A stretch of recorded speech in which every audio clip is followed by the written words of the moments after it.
Msigwa anasema kwa kwetu kama siku zingerudi nyuma, ikiwezekana ningekuwa tu kama wazazi wangu. Hawajawahi kuwa na pesa, hawajawahi kufanya biashara, lakini utajiri wao ulijaa ni kutenda mema. Mhubiri sura ya 5 mstari wa 12 imeandikwa kusema, usingizi wake kibarua ni mtamu, kwamba amekula kidogo au kwamba amekula kingi, lakini kushiba kwake tajiri hakumwachi kulala usingizi. Kushiba kwake tajiri aliyedhulumu, aliyepola mali ya watu, hakuachi akutengenezi urahisi wa kulala kwa amani.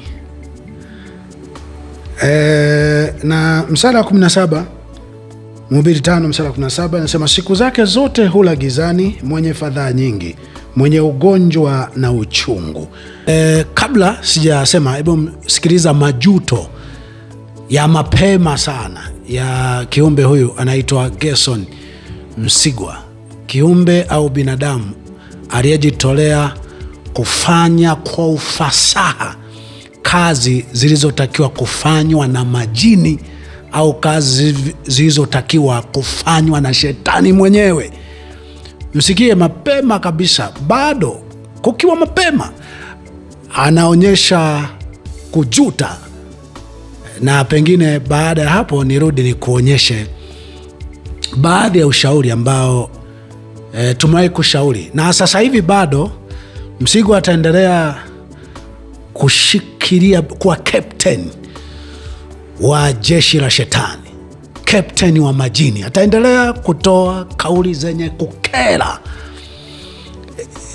zenye kuonyesha ni champion, anastahili kuwa captain wa majini au mashetani au wa kufanya kazi zilizotakiwa kufanywa na majini. Lakini hiki anachokisema sasa, mtegemee yeye au uzao wake utakuja kuregret, utakuja kujutia na utakuja kusema kwa uchungu kuliko hiki anachokisema hapa. Msikilize kidogo alafu nakurudia kidogo kusoma maandiko, nikukumbushe wakati fulani tumewahi kusema nini na tutaendelea kusema nini. Karibu. Leo tukiamka, tukipata nafasi ya kuanza upya maisha yetu, unatamani ungebadilisha nini kwenye maisha yako? Mimi natamani ningetamani niwe mtu wa kawaida. Kusema kweli, kuna wakati haya majukumu unafikiria unaona uko so much artificial. Mimi niwe mkweli, mimi bwana, babangu ananiinspire sana. Babangu yuko kijijini, very healthy, anafanya kazi zake, anaishi vizuri kwa amani, hakimbizani na mtu yoyote, na ni mzee wetu, ana maisha marefu, ana zaidi ya miaka 80. I'm so much inspired by my dad. So he is your role model? Of course. He's very, very humble man. Anasikiliza watu, anasaidia watu, amesaidia. Mimi wazazi wangu wamesaidia watu wengi kiasi kwamba mimi nikimleta mama hapa Dar es Salaam, ndugu wakijua nyumba yangu haitoshi. Kila mmoja anakuja, huyu alinifanyia, lakini ni watu wa kawaida, hawakuwahi kuwa wafanya biashara, hawakuwahi kuwa wafanya kazi, hawakuwahi kuwa matajiri. Haya, sasa nasoma mstari wa 16. Inasema, kuwa na mali chache pamoja na kumcha Bwana ni bora kuliko mali nyingi pamoja na taabu. 17. Chakula cha mboga mboga penye mapendano ni bora kuliko ng'ombe aliyenona pamoja na kuchukiana au kuchukiwa. Msigwa, unakula ng'ombe aliyenona, na mali za dhuluma mara nyingi hawatoi chache, wanakupa nyingi. Unakula ng'ombe aliyenona, lakini mali chache pamoja na kupendwa, pamoja na kupendana. Mali chache atakula magimbi tu, kula miogo tu, zilikuwa ni bora kuliko V8 unaweza ukawa unatembelea, nyumba za gharama unazokuwa umejenga. Utakuja kujua utajiri wa binadamu ni utu. Utajiri wa binadamu ni kwa namna gani anaweza akatetea jambo jema, akawa upande wa jambo jema hata kama hana kitu chochote. Msigwa anasema kwa kwetu kama siku zingerudi nyuma, ikiwezekana ningekuwa tu kama wazazi wangu. Hawajawahi kuwa na pesa, hawajawahi kufanya biashara, lakini utajiri wao ulijaa ni kutenda mema.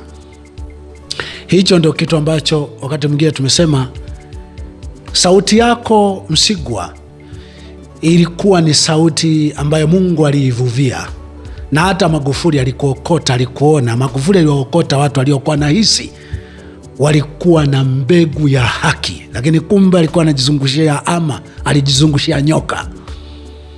Sasa hivi sauti yako ni sauti ambayo imepakwa mafuta mabichi kufanya kazi za shetani, na umefiti. Ila nina hakika hata uliowatetea wanakuona wewe sio binadamu kamili. Wewe ni jini au ni pepo au ni ndugu wa kunyonya wa shetani mwenyewe. Naongea kwa lugha kali, ninakujua Msigwa ni nini. Najua roho ulio nayo, alafu najua unao protect nao wanavyo kuprotect.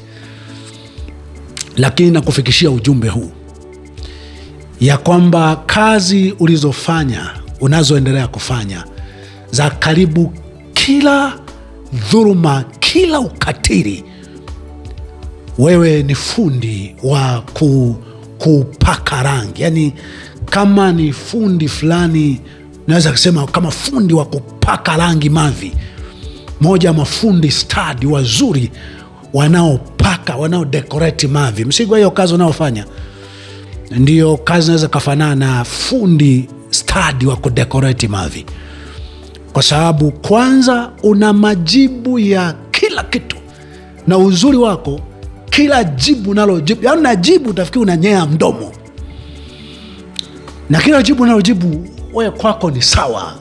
Umetekwa, wameua nini, wewe jibu lolote unajibu, na umeonekana umefiti, umefaa kwa kazi hiyo. Lakini hizi hata unaowatetea wamekuona shetani, na nadhani na wenyewe na wewe unajua, wanakusagia meno kwamba sisi tunakosea, tunaharibu.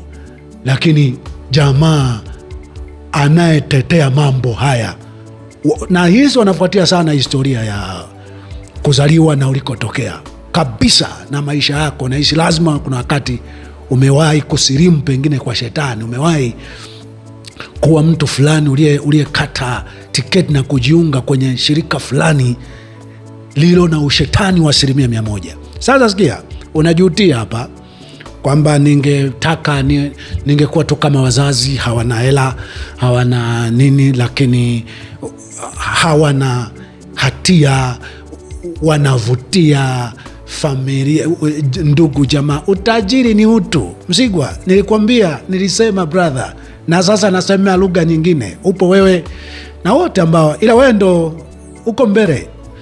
Wako wanaojiita wenezi wa chama cha mashetani, wanajitahidi kufanya kazi ya kishetani. Wako kina Makonda, kina Mafwere, kina Mulilo, kina Mwiguru, kimsingi 100%, kina Samia, kina Kikwete, kila aliye na mahusiano na chama cha mashetani CCM, au kila aliye na kunufaika kwa namna yoyote au anayo regulate ni shetani. Anafanya moja kazi ya shetani. Shetani ni watu nye. Ndio maana Yesu alimwambia Petro, rudi nyuma shetani, ukikwazo kwangu, kwa sababu ya wazi yaliyo ya Mungu. Shetani ni watu wakifanya mabaya ndo anaitwa shetani. Watu wakifanya mambo yenye madhara, yenye ubinafsi yake kubwa wale yeye, ndo yanayomfanya ndo yanayomfanya watu wajue pana shetani. Shetani kajiinua. Mtu akitenda mema, akifaulu masomo, akipata faida kwenye biashara, akisaidia watu nasema Mungu amejiinua. Kwa nataka mfahamu, nikisema chama cha mashetani, chama cha binadamu ambao kuumiza watu, kutesa watu, kuua watu, kuwa sababu ya watu kufa kwa ajali, kwa sababu ya kila kitu wanachokipata wanakitumia wao binafsi, au kwa sababu wanahonga watu watakaoenda kuua watu, wanaowakosoa, wanaowaambia, ama kuendeshea mikesi ya watu watakaobambikia kesi mahakamani. Nataka nikujulishe, huyo ndo shetani mwenyewe. Ukisikia shetani atachomwa moto wa milele baada ya maisha haya. Shetani ni watu. Shetani watu. Sasa kusomea maandiko, Msigwa, ambaye leo ni habari picha ya wote wanaofanya kazi ya shetani.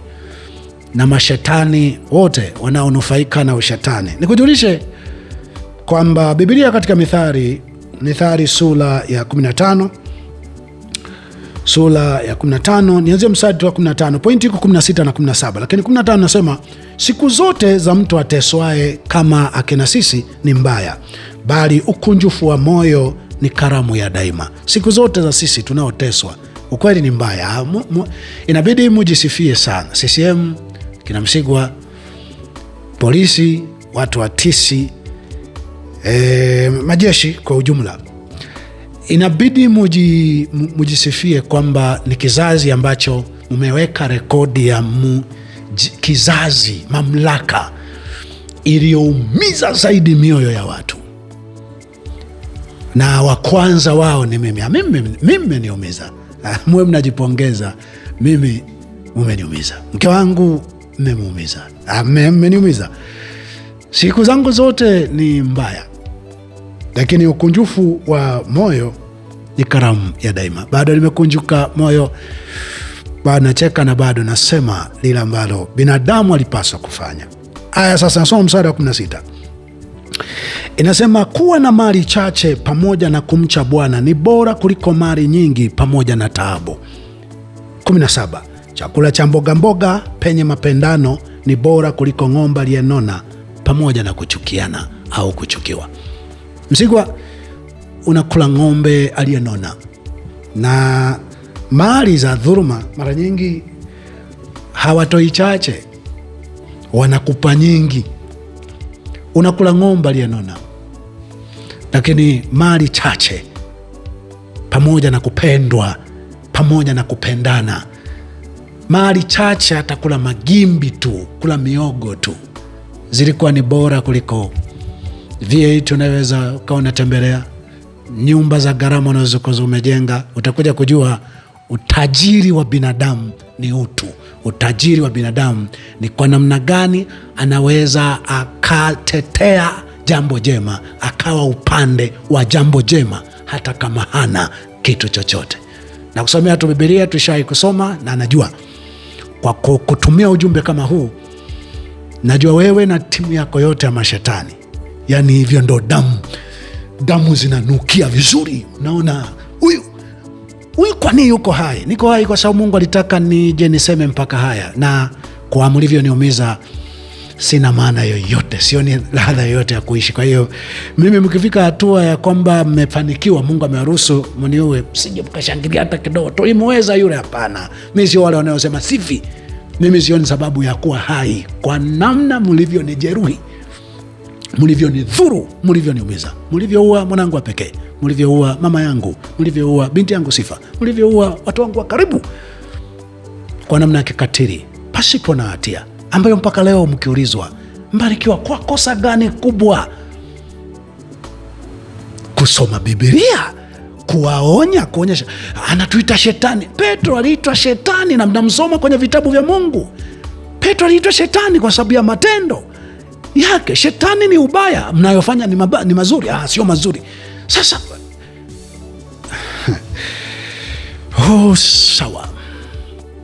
sawa, kikubwa tu msije mkafanikiwa hilo kaanza tulimweza yule. Hapana, mimi sio wale wanaosema sifi,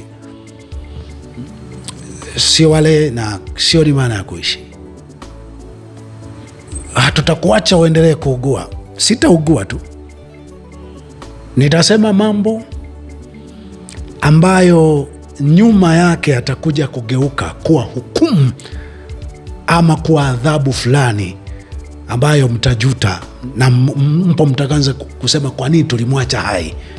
Meniacha hai kwa mawili, aidha niseme jambo mkubali kwamba okay, kwa kweli tumeelewa, sasa tuko tayari kulipa gharama ya uovu na ubaya tuliofanya, ama nipo kutamka maneno ambayo yatageuka hukumu na laana ambayo itakuja kufunuka kwenye miili yenu wenyewe, na watu watakuja kujua alikuwepo kiumbe aliyesema mambo haya na kwa nini hawakusikia.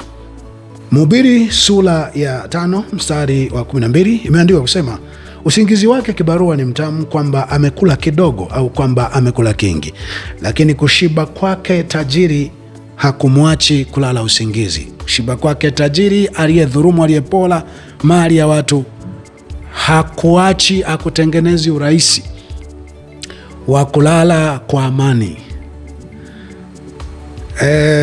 Na mstari wa 17, Mhubiri 5 mstari wa 17 anasema, siku zake zote hula gizani, mwenye fadhaa nyingi, mwenye ugonjwa na uchungu. Siku zote huyu anayeitwa tajiri, aliyepola, aliyeumiza watu, hula gizani, mwenye fadhaa nyingi, mwenye fadhaa nyingi na ugonjwa na uchungu. Nina hakika kabisa Msigwa ni moja kati ya unayekula vizuri, ni moja kati ya unaokula vizuri. Utakuna mijumba, una magari ya kifahari, lakini mwenye fadhaa nyingi, mwenye ugonjwa na uchungu, kwa sababu vyote ulivyo navyo ni ujira wa damu. Katika mstari wa 18 anasema, tazama mimi niliyoyaona kuwa ndiyo mema na ya kufaa ni mtu kula na kunywa na kujiburudisha kwa kutenda mema katika kazi zake, katika kazi yake yote anayoifanya chini ya jua, siku zote za maisha yake alizopewa na Mungu, maana hilo ndilo fungu lake. Namna pekee ambayo mwanadamu ambayo alitakiwa kujua, ndo utajiri mkubwa, ni kula chochote, hata ndizi, hata viazi, chukuchuku, mlenda, mboga za majani, maharage peke yake, ugali maharage peke yake. Muda unaosalia atende mema, ajiburudishe kwa kutenda mema katika kazi zake zote, muda wake wote, maana hilo ndio fungu pekee mwanadamu aliwekewa. Msigwa, wewe ni moja kati ya viumbe waliochagua vinono hata vyenye damu. Anyway, inaonekana sasa ni kama unajaribu upumue, lakini bado umeaminiwa. Ndiye kapteni mzuri, unaweza ukafanya kazi za majini, kazi za mashetani. Kutubu ni kuonyesha. Zakayo anapotubu anasema, nusu ya mali yangu narudishia maskini, na ikiwa kuna mtu nilimdhulumu namrudishia mara 4. Msigwa, mlivyo navyo mmepora jasho la watu wa Mungu, la Watanzania. Mnavyo, timu yenu mnavyo, na tunajua mnavyo. Huwezi ukafanya kazi hiyo iliyotukuka kuzimu kiasi hivyo, usiwe tu na ukwasi fulani. Mnavyo. Siku ukitubu, ili moyo uje uone uelekeo, hivyo vitu unatakiwa uje urudishe mara 4 kwa mliopora. Utakuwa navyo mlikopora, lakini mmeenda mbali. Kwa sasa mmepora uhai wa watu, mtarudisha nini kwenye uhai wa watu? Hata hivyo, Mungu aliwahi kumrehemu Sauli muuaji, na baadaye akawa Paulo, isipokuwa toba yake alikuwa tayari kuteswa, kufungwa na hata kuuawa kama alivyoua watu. Wito wangu uko pale pale. Zamani nilikuwa nawaambia njoni tuzungumze, sasa nasema tubuni. Mnatubuje kisirisiri? Hakuna gatoba ya aina hiyo. Mnajuana na Mungu wenu. Mimi ni mtumishi wa huyo Mungu na wakala wa huyo Mungu. Nikikuelekeza njia ya kutubu, hakuna nyingine utakayodanganya na Mwamposa na Kuhani Musa na Malasusa au na chawa yeyote mnayemwita mhubiri. Njia ya kutubu ni kuungama, kuanika maovu yako na kuwa radhi kulipa fidia ya mambo uliyoyaharibu. Ninayo njia ya kufanya utubu, ila usije ukanisogelea iwe ni vizie uniue kirahisi. Kuniua I'm ready, lakini jasho liwatoke, munikute, mpambane, muniue, sawa. Hii ya kawaida. Mungu ameniagiza niishi kwa taabu, lakini nifikishe ujumbe kwa njia hizi.